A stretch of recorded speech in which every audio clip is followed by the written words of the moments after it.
Anim na opisyal naman ng Philippine National Police ang sinuspinde at hindi makakatanggap ng benepisyo mula sa Philippine National Police Academy alumni. Ito ang balita ni Leia Ilagan. Pinatawan ng suspensyon ng Philippine National Police Academy Alumni Association Incorporated ang 6 nitong miyembro dahil sa paglabag sa kanilang mga patakaran. Ayon kay PNPA Alumni Association Chairman, retired Police Chief Superintendent Tomas Rentoy, ostracized at hindi muna makatutungtong ang mga ito sa Philippine National Police Academy habang suspendido.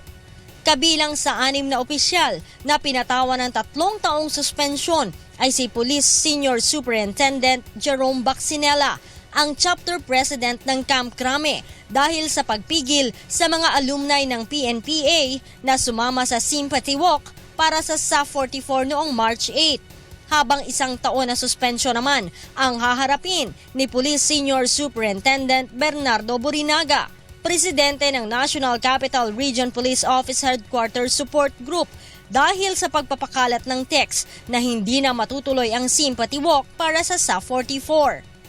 Binaliwala umano ng mga nasabing opisyal ang napagkasunduan ng board na suportahan ang pamilya ng SAF 44. Warning natin yun sa kanila, yung mga iba na baka nag-iisip din na similarly ma-situate sila in the near future, to think many times para hindi naman mapahamak yung aming association.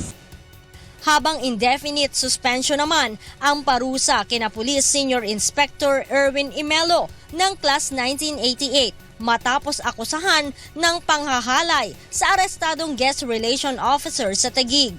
Kabilang din sa pinatawan ng indefinite suspension sina Police Senior Inspector Joseph De Vera, Police Senior Inspector Oliver Villanueva, Dismiss Police Inspector Marco Polo Estrera mula naman sa Class 2001 dahil sa issue ng hulidap sa EDSA Mandaluyong.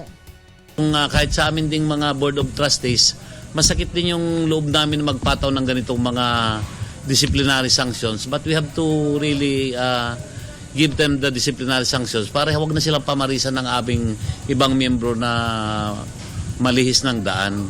Sinabi pa ni Rintoy na nabigo ang mga itong maghain ng kani-kanilang paliwanag sa board kaugnay ng kinasangkutan nilang mga kaso sa kabila ng ibinigay sa kanilang mga pagkakataon at abiso. Kaugnay nito, idinagdag ni Rintoy na dahil sa nasabing mga paglabag, tanggal din ang benepisyo ng mga ito tulad ng hospitalization, medical assistance, loans, death benefits at hindi rin bibigyan ng pagkilala ng PNPA tuwing mapopromote ang mga ito. Sinubukan naman naming kunan ng pahayag ang ilan sa kanila, subalit hindi nila sinasagot ang aming mga tawag. Giit ng pamunuan ng PNPA Alumni Association, ang pagpapataw ng suspensyon sa mga nagkakamaling opisyal ay bahagi ng pagdisiplina sa mga ito para sa pagkakaroon ng isang maayos at kagalang-galang na organisasyon. Leia Ilagan, UNTV News, Worldwide.